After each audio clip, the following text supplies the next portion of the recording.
Em 90 segundos tu não faz nem um miojo, mas eu te ensino as matérias que tu tem até nojo. Então senta aí e começa a quebrar ATP pra ter energia pra tua mente processar e entender que a probabilidade de você ir bem no Enem tá ligada direto aos meus raps também. Então começa com humanas, só sei que nada sei, mas sei que saí da vida e pra história eu entrei. Se o clima esquenta e tua caneta falhou, fica tranquilo, a esfera dela dilatou com calor. Eu sou flúor com oxigênio, dá pra completar, evoluir melhor que o Darwin poderia imaginar. Se tinha uma pedra no caminho, pode crer que eu já chutei absoluto no rap. Eu nasci pra ser rei, criei uma sociedade aos modelos de Durkheim. O mecanismo dela própria é que diz pra onde vai minha inspiração. Thomas Edison dizia, é 1% e o restante o trabalho que fazia. Então senta o rabo aí que eu vou te ensinar. Sometimes rap is the best way to learn, rapá. Eu não compreendo, pero não puedo hacer. É só estudar e ouvir as dicas que eu dou pra você. Confere suas respostas e faz tudo com calma. Manda bem na redação, faz do fundo da alma. Esse é o tópico frasal, ainda tem argumentação. E a resposta pra você eu deixei na conclusão. Se tá nervoso, se acalma pra mandar bem.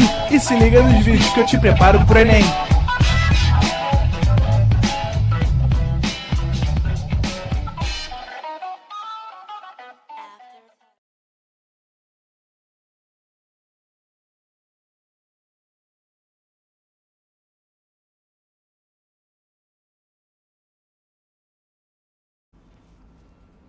Estamos ao vivo, estamos online, Vieira.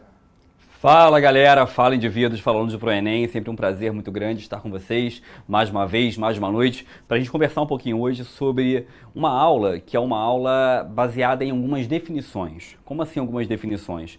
É muito comum nas provas de vestibular, principalmente no Enem, as questões trabalharem conosco algumas palavras que elas dão como subentendidas, ou seja, algumas palavras que ela coloca para você dentro dos textos e ele não te explica. Ele simplesmente deduz que você, evidentemente, entende do que está sendo colocado. Ou seja, hoje é uma aula de definição de algumas palavras que você vai encontrar muitas vezes realizando questões do vestibular, principalmente do Enem.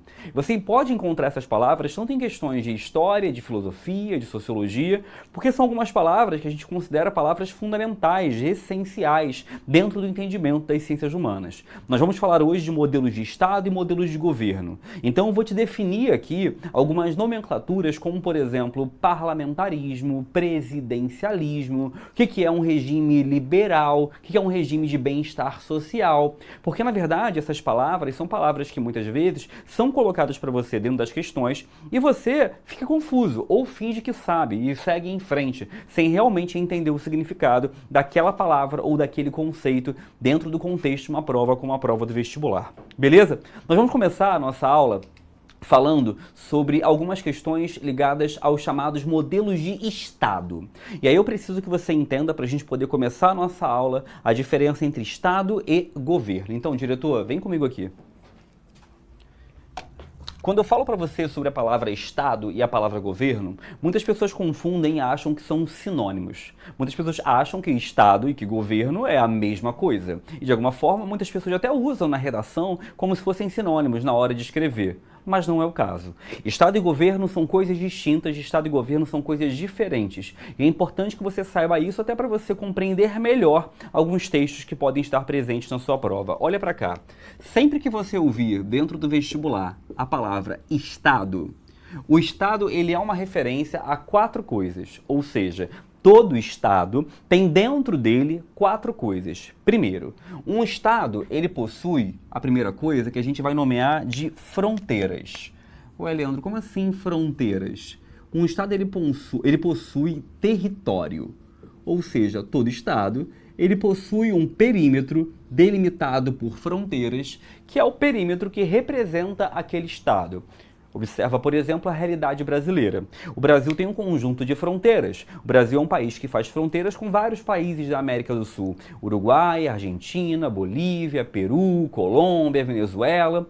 E aí a grande questão é, essas fronteiras são as fronteiras que limitam o território do Estado brasileiro. Ou seja, o que está dentro dessas fronteiras é Brasil, faz parte do Estado brasileiro. O que está fora dessas fronteiras não é mais Brasil, não faz mais parte do Estado brasileiro. Uma outra coisa que também representa a ideia de Estado é ter povo. Vai lendo, como assim povo? Povo, população. Ou seja, todo Estado tem população. Ou seja, todo Estado tem um conjunto de pessoas morando dentro dessas fronteiras. Um conjunto de indivíduos morando dentro desse território. Então, repara, eu, Leandro, nesse momento estou no Rio de Janeiro. O Rio de Janeiro está dentro das fronteiras do Brasil. Eu sou parte do povo que está dentro dessa fronteira. Logo, eu estou dentro do Estado brasileiro. Beleza? Uma outra coisa também que define, né, a ideia de Estado é governo. Ou seja, o governo, ele não é um sinônimo de Estado. O governo, ele é aquele que administra, é aquele que tem papel de administração do Estado. Ou seja, o Estado é o Brasil. Quando eu falo para você aqui, eu estou falando do Estado brasileiro, né? Então aqui, no caso, esse Estado seria o Brasil.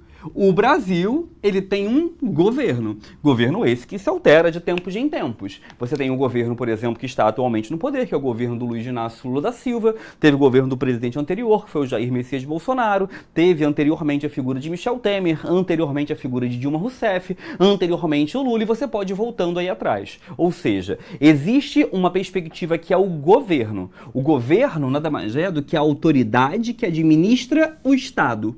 Beleza? Agora, repara que o governo muda, o Estado brasileiro continua, ele se perpetua, tá? Então, o governo não é um sinônimo de Estado. Governo é simplesmente a autoridade.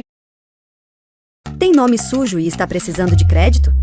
Conheça agora o Facilita Cartão, um app dedicado a encontrar os melhores cartões de crédito para quem está com nome sujo. Usando apenas o seu celular, você responde a 3 perguntas básicas sobre a sua situação financeira. E nós mostramos uma lista completa de cartões que aprovam pessoas com nome sujo. Tudo isso de forma rápida, sem burocracia e o principal, de graça. Não perca tempo. Baixe o app e encontre seu cartão exclusivo. Disponível na Google Play.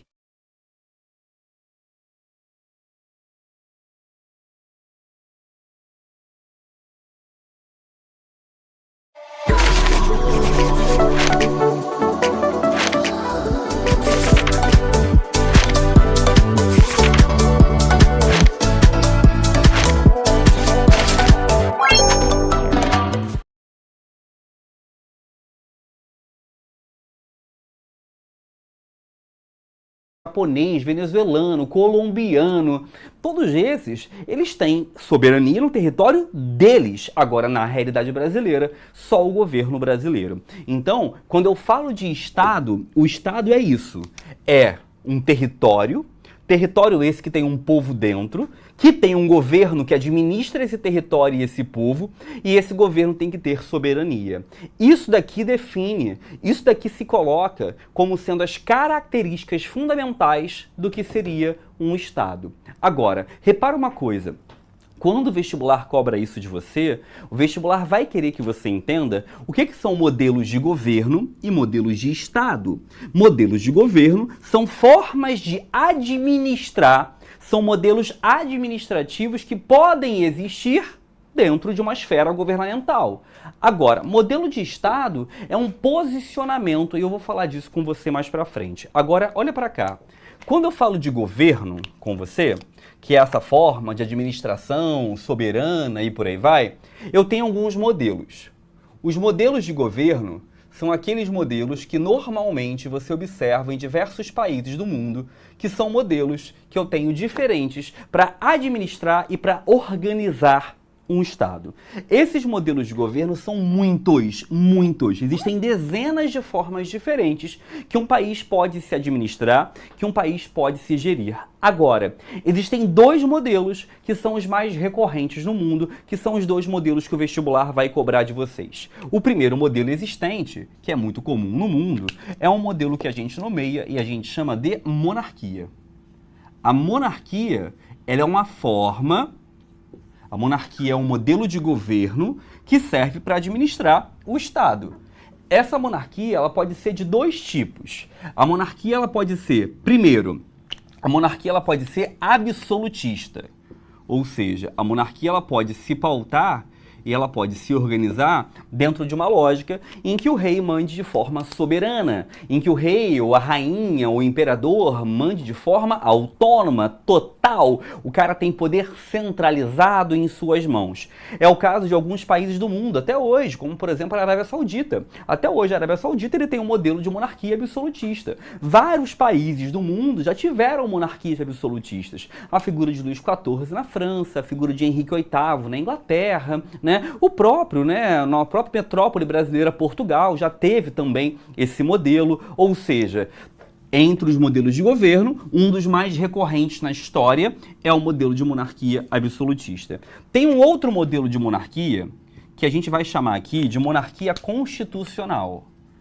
A monarquia constitucional é aquela monarquia em que você tem a figura de um rei, mas esse rei, ele fica submisso a uma constituição. Ou seja, esse rei tem poderes limitados, ou muitas vezes até quase não tem poderes. A monarquia constitucional, por exemplo, é um modelo que hoje em dia é aplicado na Inglaterra. A Inglaterra é o exemplo mais famoso existente no mundo de uma monarquia constitucional, né? É uma monarquia, existe a figura de uma família real, de um rei ou de uma rainha, e essa figura, ela é uma figura que ela é submissa a uma constituição. Então o rei não tem um poder soberano, não tem um poder total.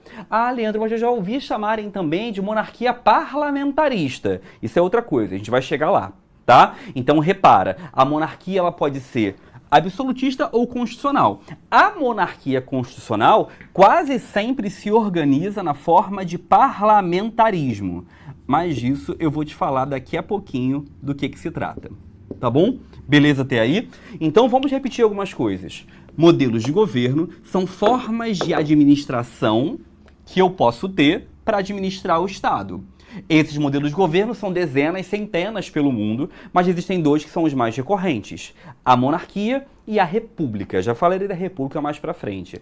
A monarquia é marcada por algumas coisas. Primeiro, a monarquia é marcada por ter uma figura hereditária. O que é hereditária? Passa de pai para filho, ou seja, não existe eleição para escolher quem é o rei, né? É um processo hereditário. Uma outra coisa também que marca a monarquia é que é um processo onde não existe âmbito eleitoral, né? Não tem um processo de eleição, de escolha, como eu disse, é hereditário. Também tem uma coisa importante, é que dentro da lógica monárquica não existe uma perspectiva de responsabilidade. Ué, Leandro, como assim perspectiva de responsabilidade? O rei não tem que ser julgado por ser um bom ou um mau rei, porque a figura do rei, ele não está de alguma forma sobre o crivo do julgamento social, já que ele foi colocado ali por uma questão hereditária. Tem que se respeitar aquela figura e esperar que ele se altere posteriormente. Também te falei que essa monarquia, ao longo da história, ela se repetiu principalmente com a perspectiva absolutista, com a figura de um monarca sólido, único, que mandava sozinho. Atualmente no mundo, o país mais famoso que tem esse modelo é a Arábia Saudita, e o modelo de monarquia constitucional, onde existe uma constituição que o monarca é submisso a ela. O modelo e o país mais famoso em relação a isso é aqui a Inglaterra. Tranquilo? Beleza? E aí vamos lá. Além dessa monarquia, existe um outro modelo de governo também, que a gente consegue reparar de forma clara, que é a república. E aí quando eu falo para você de república, o que é a república? República é um modelo romano, né, lá do Império Romano, que é a res pública, ou seja, aquilo que é público, aquilo que é do povo. Então a república ela é um modelo que normalmente é adotado em países que consultam o povo, que de alguma forma se preocupam com a escolha popular. A república é um modelo que normalmente opta pela democracia, pelo processo de escolha democrática para os seus representantes. Essa república tem muitas formas de ela se comportar, muitas formas. Os modelos mais recorrentes existentes no mundo de república vão ser os seguintes modelos. Primeiro, um processo que a gente chamaria e nomearia de uma república presidencialista.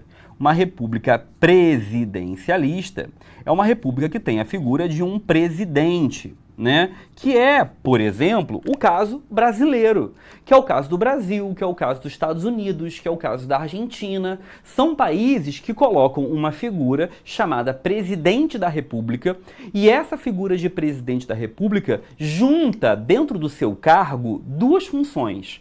O presidente, por exemplo, no caso brasileiro, o Lula, no caso americano atualmente o Biden, no caso da Argentina, por exemplo, o Milei, essas figuras juntam dentro deles duas funções. O presidente é ao mesmo tempo uma figura que a gente chamaria de chefe de Estado, e o presidente ele também é ao mesmo tempo uma segunda figura que a gente chamaria de chefe de governo. Essa figura que a gente chamaria, e a gente chama, né, de presidente, reúne essas duas coisas. O que quer dizer quando eu falo para você que o presidente é ao mesmo tempo chefe de Estado e chefe de governo? Chefe de Estado é uma figura que tem a função de ser o representante, de ser o símbolo de um país. Repara, no caso brasileiro, o símbolo do Brasil no exterior é a figura do Lula. No caso americano, o símbolo americano no exterior é a figura do Biden. No caso argentino, o símbolo argentino é a figura do Milei. Beleza? Agora, essa mesma figura que é o chefe de Estado, que é a figura simbólica que representa o país, essa mesma figura também é quem administra, que é a função de chefe de governo. Também é a figura que representa o governo, que administra, que governa. Em países presidencialistas, como é o caso do Brasil, o presidente ele reúne essas duas tarefas. Ele é chefe de Estado e ele é chefe de governo. Agora, um país como a Inglaterra, por exemplo, a Inglaterra tem um rei, e ao mesmo tempo que a Inglaterra tem um rei, a Inglaterra também tem uma figura chamada primeiro-ministro. Lá na Inglaterra, como você tem duas figuras, essas duas figuras, elas dividem. O rei na Inglaterra, por exemplo, ele é um chefe de Estado. Ele representa o país internamente e externamente. É uma figura simbólica de representação coletiva e popular. Mas você também tem uma outra figura que seria um chefe de governo, que administraria, que é a função de primeiro-ministro. E aí adentra-se uma questão que a gente nomeia e a gente chama de parlamentarismo. No parlamentarismo, que é esse segundo modelo muito comum em países republicanos, né? No parlamentarismo você tem que ter duas figuras, né? Você tem uma separação. Ué, Leandro, como assim uma separação? Você separa o chefe de Estado e chefe de governo. Agora, essa separação do parlamentarismo pode se dar de muitas maneiras, tá? Como assim de muitas maneiras? Um país como a Inglaterra, você tem, por exemplo, a figura que é a figura do rei, que é hereditário, e o primeiro-ministro, que é escolhido pelo parlamento. Agora, existem países no mundo que fazem eleições. Eleição para presidente, eleição para o parlamento, para depois escolher o primeiro-ministro. Cada país do mundo tem o seu próprio modelo. Agora, você que está me ouvindo aqui agora, pensando puramente em relação ao vestibular, tem que ser um pouco mais pragmático. Não adianta você querer saber como cada país do mundo é, porque o vestibular não vai cobrar de você isso. Não tem como você decorar como cada país do mundo é, porque são muitos modelos diferentes. Você tem que guardar o seguinte: monarquia, modelo baseado na questão hereditária, que pode ser absolutista com uma figura só mandando, ou constitucional, quando até o rei está submisso a uma constituição. Existe a república, um modelo republicano, que pode ser presidencialista, quando a figura do presidente reúne duas figuras dentro do poder dele, chefe de Estado e chefe de governo, ou pode ser o parlamentarismo, onde tem uma separação. Vai ter uma pessoa para representar o chefe de Estado e uma outra pessoa para representar o chefe de governo, tá? Diretor, deixa eu ver se tem perguntas ali. Vem para cá, diretor, por favor. Deixa eu ver ali. Emanuel Vieira, teocracia é um modelo de governo, então caiu algumas questões sobre isso. Teocracia é um governo que se baseia em aspectos religiosos, tá, Emanuel? Teocracia é um governo em que a figura do governante se baseia em aspectos baseados na crença religiosa para poder vir a governar. Alguns países do mundo, como é o caso da Arábia Saudita, também são uma teocracia, porque o governo se baseia também em regras religiosas para poder vir a governar. Tá? Júlia, professor, dentro desses conceitos, o governo seria a junção dos três poderes? Sim, Júlia, né? O governo conjuga o legislativo, o executivo e o judiciário.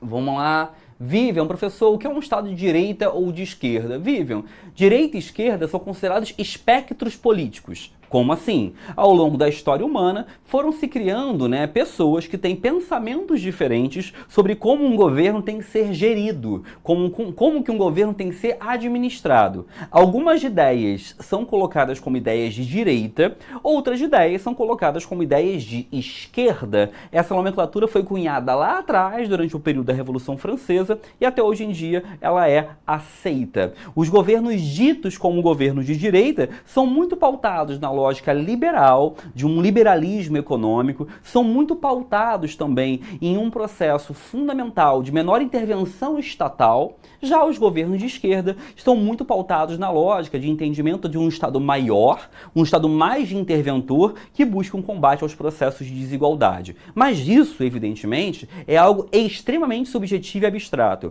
O Enem nunca vai te cobrar nada sobre direita e esquerda, porque isso também parte de um ponto de vista de quem está observando, tá?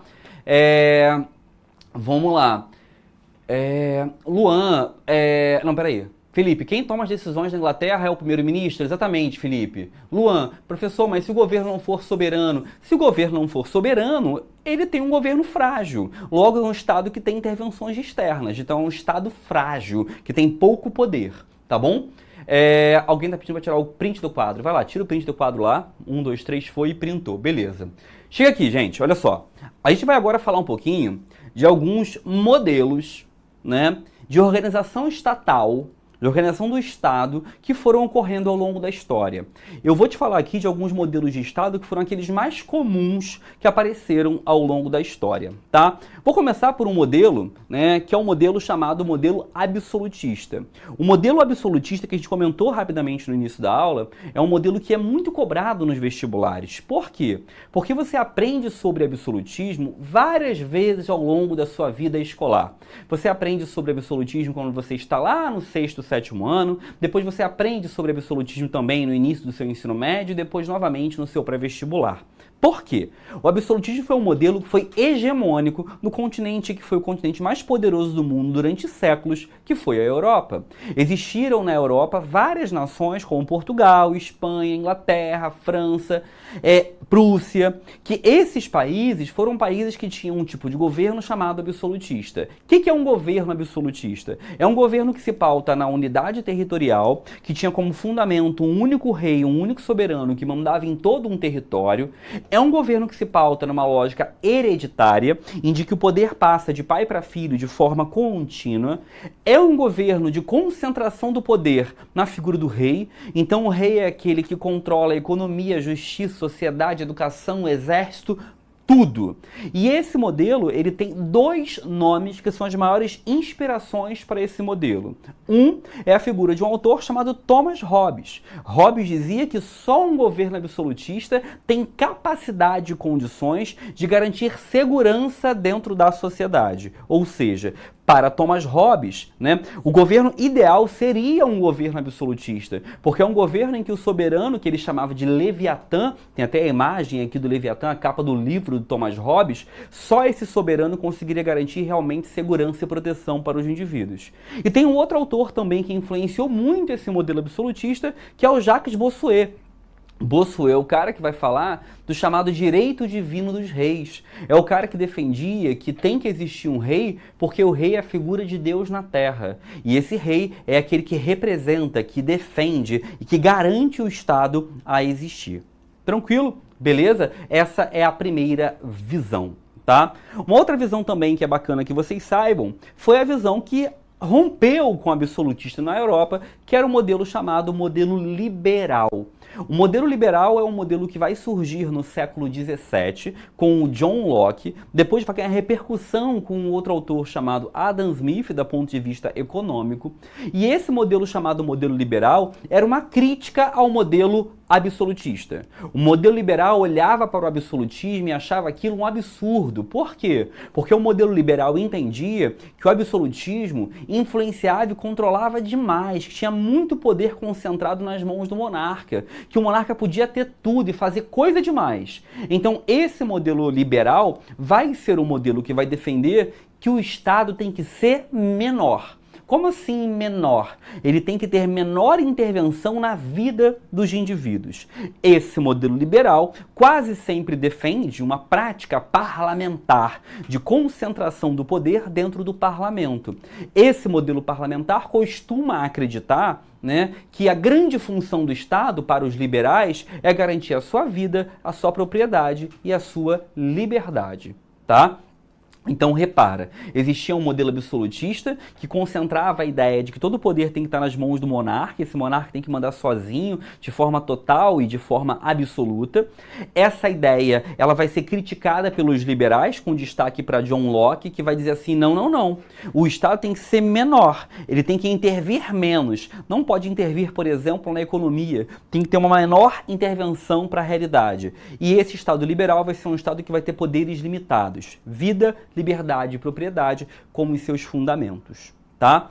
Um outro modelo, aqui está a figura do John Locke, né? Eu sempre falo com o Jorge Jesus aqui, igualzinho, né? E existe um outro modelo de Estado, que é o modelo que a gente acostumou a chamar de modelo socialista. O modelo socialista é um modelo que vai ser desenvolvido no século XIX, principalmente, por mais que já tivesse algumas predisposições no século XVIII, ele é realmente desenvolvido no século XIX. O modelo socialista nunca chegou a ser realmente aplicado de forma total no mundo, mesmo os países que se disseram ser socialistas, países como o caso de Cuba, como o caso chinês, como o caso da União Soviética, nunca conseguiram aplicar plenamente o modelo socialista, mas o modelo socialista surge no século XIX como uma alternativa ao liberalismo. Por quê? Porque os socialistas vão dizer que o liberalismo não dá conta. Não dá conta de quê? Não dá conta dos conflitos sociais existentes. Para aqueles que defendem o socialismo, a sociedade, com o passar do tempo, vai gerando desigualdades tamanhas que acabam acarretando um conflito muito forte entre classes sociais opostas na sociedade. Classes essas que vão se alterando ao longo da história, mas que no século XIX eram chamados de burgueses, os donos das fábricas, e proletários, aqueles que trabalhavam nas fábricas. Para os socialistas, essa disputa é uma disputa exploratória. Esse burguês, que é o dono da fábrica, dono do latifúndio, dono da máquina, sempre quer explorar esse proletário. Então, os socialistas defendem que isso tem que acabar. Que tem que se criar uma sociedade, que tem que se buscar uma sociedade onde não exista mais esse processo exploratório. E para não existir mais esse processo exploratório, teria que se acabar as classes sociais. Só que para acabar as classes sociais, eu teria que acabar com a propriedade privada. Então a grande ideia dos socialistas é uma sociedade que busque estabelecer um controle dos proletários, e esses proletários teriam a tarefa de acabar com a propriedade privada. Vale pontuar que esse modelo nunca chegou a ser realmente implementado. Existem embriões, modelos iniciais, principalmente em Cuba e na União Soviética, mas que nunca chegaram a ser realmente desenvolvidos. Sempre acabaram indo para outros caminhos ao redor dos anos e ao redor do tempo. Tá bom? Tranquilo? Um outro modelo também, que vai surgir no começo do século XX, é o modelo nazifascista, né? O modelo nazifascista é um modelo que eles são contra tanto os liberais quanto os socialistas. O nazifascismo odiava os dois, na mesma proporção. E a gente fala que o nazifascismo faz parte de um tipo de Estado que a gente chama de Estado totalitário.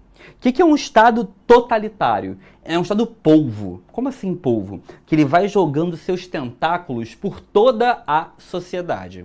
O modelo nazifascista era um modelo de Estado que busca intervir e controlar a educação, a publicidade, o marketing, a mídia, tenta influenciar seus comportamentos públicos e privados, tenta influenciar todo o processo social. O modelo nazifascista quer gerar um controle total sobre a vida dos indivíduos. Ou seja, o indivíduo ele deixa de ter autonomia e privacidade até no seu âmbito doméstico. Porque para o modelo nazifascista é fundamental existir um Estado forte, soberano e que controle a tudo e todos.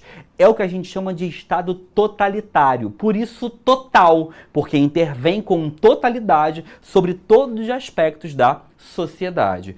Esse modelo nazifascista vai ganhar muita força nos anos 20, nos anos 30, principalmente com esses dois indivíduos. A figura de Benito Mussolini, na Itália, né, que assume o poder em 1922, após a marcha sobre Roma, e a figura de Adolf Hitler, que assume o poder em 1933, após a morte do presidente Hindenburg, onde ele cria ali o chamado Reich, né, o terceiro Reich, e centraliza o poder nas mãos dele, criando ali a ideia de Führer, né?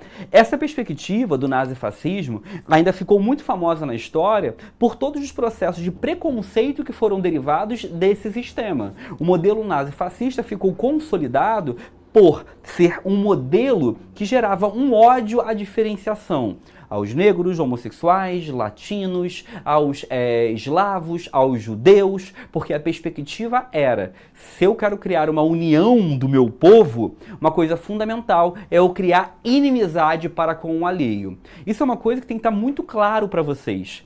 O modelo nazifascista, ele precisa criar um inimigo, porque eu só crio sentimento nacional quando eu tenho um inimigo. Ué, Leandro, eu não entendi. Repara, você é muito mais brasileiro em época de Copa do Mundo e Olimpíada. Muito mais. Porque você tem a quem torcer contra. Né?